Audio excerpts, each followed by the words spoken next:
Buen día, bienvenidos a la materia de Pentateuco.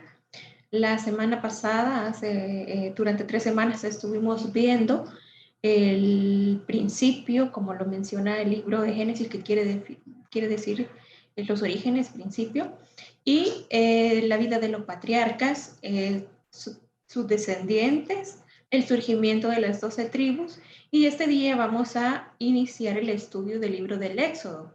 Para ello voy a compartirles, al igual que lo he hecho eh, con su material, quiero compartirles y vamos a iniciar de la siguiente manera.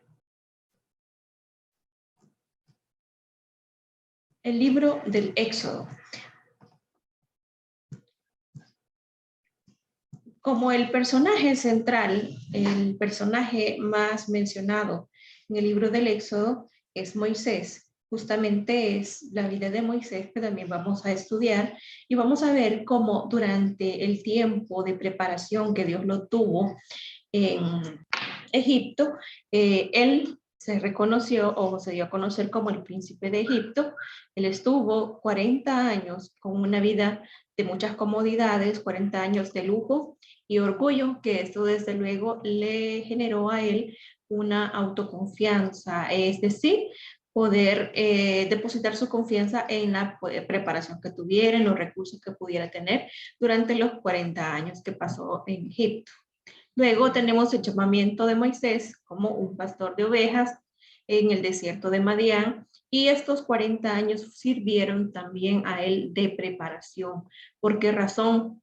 Porque Dios no podía usarlo con la preparación que tenía, si bien es cierto, le sirvió de base, pero era necesario que lo que había aprendido él, la formación que había tenido, tenía que caminar en otra dimensión y era de creerle a Dios. Por esa razón es que durante los próximos 40 años también él tuvo que aprender humildad. Esa inseguridad también tuvo que ser eliminada.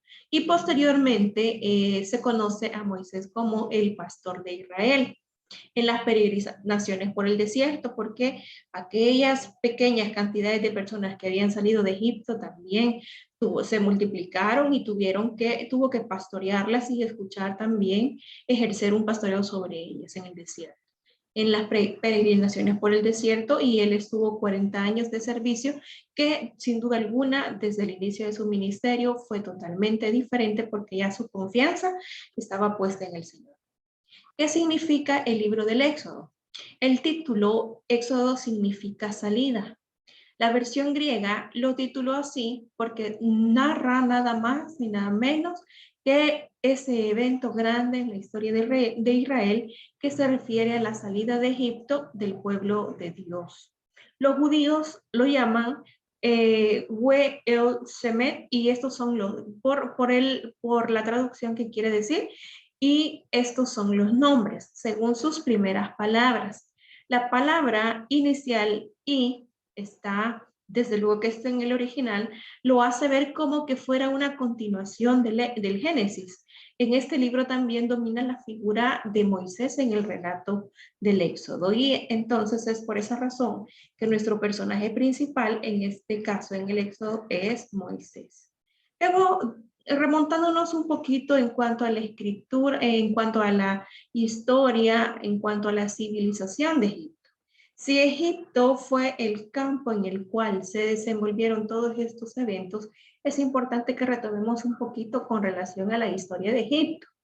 Su historia se remonta aproximadamente al año 300 a.C., cuando el reino del Valle del Nilo y el reino del Delta fueron unificados por el brillante rey Menes. ¿Cuántas dinastías pasaron? Pues aproximadamente 30 dinastías o familias reales que reinaron durante ese tiempo. La ciudad de Memphis, situada entre el delta y el valle del Nilo, fue la capital del reino hasta que se trasladó el gobierno de la región del sur a Tebas en la época del Nuevo Reino, que estamos hablando alrededor de 1546 a 1085. Así, a grosso modo, los primeros 1000 años, de 2700 a 1085, es llamada Antiguo Reino. Y ahí fueron construidas las enormes pirámides a las cuales nosotros admiramos, y es una de las maravillas del mundo, edificadas como tumbas reales y gran esfinge Gizeh. Luego, entre el año 2000 y 1780, surge un poderoso gobierno que trajo proyectos de irrigación, es decir, de riego, explotación minera y la construcción de un canal entre el Mar Rojo y el río Nilo. También, nosotros si queremos hablar un poco acerca de Egipto, la religión de Egipto, cuando nosotros la observamos, nos damos cuenta que es un poco politeísta. ¿Por qué razón? Ellos rendían culto al sol, a la luna, rendían culto al mismo río Nilo y también a ciertos animales, pues para ellos eran deidades como las aves, el toro, el gato, el cocodrilo, la rana e incluso la serpiente. Ellos creían y se aferraban, era una norma de fe, creían en la inmortalidad y su dios Osiris estaba simbolizando también esta esperanza, tanto así que ellos embalsamaban por un proceso complicado los cadáveres de los personajes con la esperanza de que en algún momento ellos volvieran a vivir en el futuro. La fecha del éxodo. Si nosotros quisiéramos trazar una fecha de la salida del pueblo de Israel de Egipto, podemos decir que ellos salieron en el lapso comprendido entre 1450 y 1220 a.C. Israel ya estaba también radicado en Canaán en el año 1220 a.C. ¿Cuál es el propósito y el mensaje de este libro del Éxodo? Bueno, esto lo que hace es, nos registra dos eventos trascendentales, como lo son la liberación de Egipto y la entrega del pacto de la ley en el Sinaí. La liberación hace posible el nacimiento de una nación. ¿Por qué razón? Ellos salen de la cobertura de Egipto, de la esclavitud, del politeísmo y salen a recibir el pacto de la ley, modelando el carácter que la nación debía adquirir en los posteriores tiempos, a fin de que ellos pues hicieran alarde a su nombre, a su Dios al cual estaban escogiendo para que fuera su guía.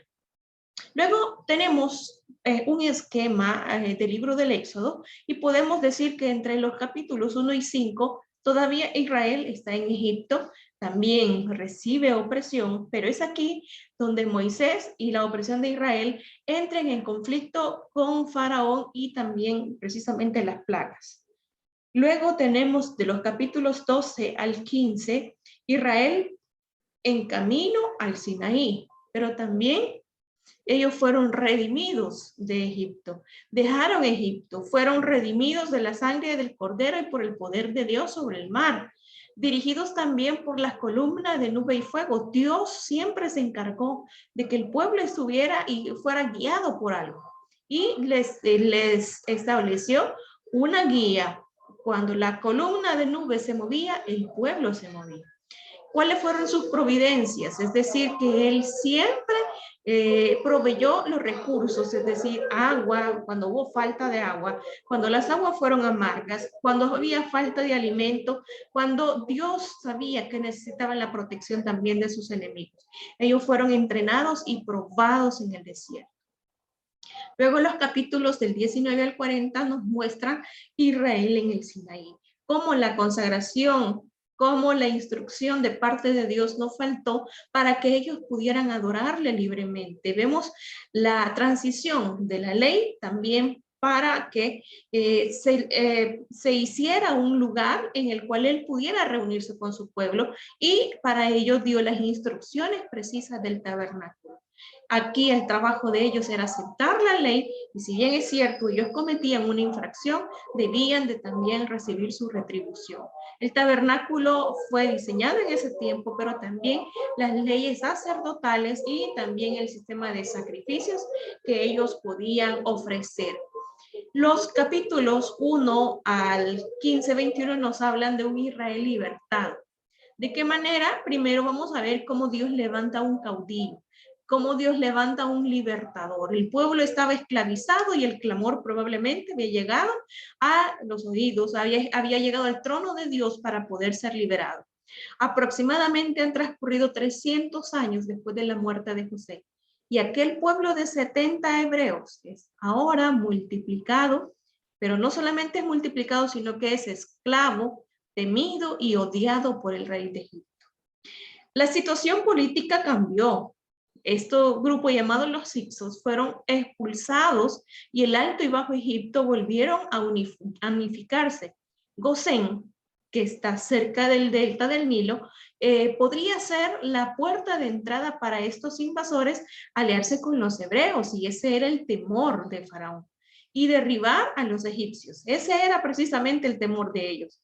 Probablemente Dios permitió esta esclavitud porque los hebreos se habían olvidado del pacto abrahámico y algunos adoptaron sus prácticas idolátricas, es decir, se ambientaron fácilmente en el lugar donde estaban. Se necesitaba algo que fuera un poquito más drástico, que los sacudiera, que los hiciera reaccionar, y es ahí donde Dios interviene a fin de que quisieran retornar ellos a la tierra prometida. Los egipcios perdonaron a las niñas, no solamente, o sea, la orden fue de exterminar a los niños, pero probablemente el hecho de dejar a las niñas en la matanza pensando que ellas se casarían con los egipcios y de esta manera se perdería su identidad racial, es decir, los hebreos iban a ser esparcidos. La situación se volvió grave y para sobrevivir necesitaban ellos también un libertador, y es aquí donde surge Moisés. Moisés figura junto a Abraham y a David como uno de los tres más grandes personajes del Antiguo Testamento. Él tenía las funciones de libertador, pero también tenía la función de dirigente, de ser un mediador, de ser un legislador, pero también un profeta. La preparación de Moisés puede evidenciarse primeramente porque fue criado en un hogar piadoso. Durante sus primeros años fueron enseñadas las tradiciones de su pueblo que no lo removieron con el paso del tiempo. Es decir, que la mamá de Moisés, Jocabed, hizo bien su trabajo, porque no solamente lo pudo poner en una canasta para que no lo mataran y la hija del faraón lo pudiera tener, sino que también hizo su labor de amamantarla y también de enseñarle correctamente lo que debía aprender. ¿Por qué razón? Porque esas tradiciones que se le enseñaron de su pueblo, que no las removieron con el tiempo. Él también fue educado en el Palacio de Egipto, pero también adquirió experiencia en el desierto. Al inicio daba muestras él de arrogancia, porque desde luego para una persona que ha obtenido logros en el mundo, en el sistema mundial, es entendible que esto pueda serle estorbo para el área espiritual, para su ministerio, porque pueda creer que los éxitos, que los logros que ha alcanzado durante su vida secular es parte o puede estar de acuerdo con lo que Dios quiere para él. Sin embargo, la preparación del Señor, la preparación en un ministerio, el entrenamiento es totalmente diferente. Luego, adquirió él experiencia en el desierto y daba él muestras de arrogancia, pero posteriormente él tuvo comunión con Dios y llegó también a conocerlo personalmente. Y es ahí donde él aprendió a confiar en Dios y no en las fuerzas o en las habilidades que él tenía. Desde luego que existió un llamamiento por parte de Dios para Moisés. Ese llamamiento se dio mientras pastoreaba las ovejas en Horeb. Primero Dios le informó a su siervo lo que iba a hacer y luego le confirmó su palabra. Moisés, sin duda alguna, al igual que muchos de nosotros, cuando Dios nos ha llamado a realizar una tarea, como por ejemplo estudiar teología, ay Señor, que estoy cansado, que no tengo tiempo, que no tengo computadora, y en fin, diferentes excusas que a veces nosotros le ponemos para no realizar la obra que Dios nos ha encomendado.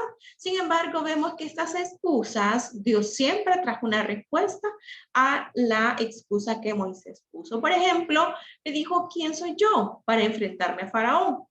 Moisés estaba precisamente aprendiendo a confiar en Dios y desde luego que su identidad estaba deteriorada. A lo mejor era tardo para hablar. A veces creemos que no tenemos las palabras para acercarnos a alguien, pero si Dios nos ha dado una comisión, seguramente Él va a poner las palabras apropiadas para poder acercarnos. Pero también, si no es así, nosotros debemos doblar nuestras rodillas para que antes de presentarnos, dígase faraón, dígase un jefe, dígase una persona importante, cuando nosotros presentemos una petición, lo que tenemos que hacer es asegurarnos de que quien va con nosotros es Dios, y si Dios está con nosotros, no hay nada que pueda hacernos frente. Número 2, la excusa número 2, ¿en nombre de quién? ¿Cómo le digo quién me manda? Entonces le responde, yo soy. Esto le estaba indicando que tiene existencia en sí mismo y que no depende de otros. La tercera excusa, los israelitas no creerán que soy el mensajero de Dios. Entonces vino Dios y le dio 3 señales, como por ejemplo la vara que se convirtió en serpiente, la lepra y también el agua. La excusa número 4 fue no tengo facilidad de palabra. Así como Moisés, probablemente usted o yo no hemos tenido facilidad de palabra, pero eso no impide que Dios no pueda usarnos y que Dios no pueda llevar a cabo su obra aún con nuestras limitantes. Dios designó a Aarón como vocero de Moisés, su hermano. Si nosotros no podemos hacer las cosas, Dios siempre va a proveer un recurso que nos va a facilitar el trabajo que Dios nos ha encomendado. Luego los capítulos del 5 al 7 nos hablan acerca de la dureza del faraón. Si nosotros quisiéramos ser un poquito exagerados, podríamos decir, entonces la actitud del Señor fue bastante dura. ¿Por qué razón? Porque Él endureció el corazón. Probablemente esto sea un pasaje profético por la razón de que antes de que se acercara Moisés, probablemente Faraón ya había endurecido su corazón, no estaba dispuesto a ceder. Los faraones eran vistos como hijos de Ra, el dios solar de Egipto, de manera que Faraón se consideraba a sí mismo un dios.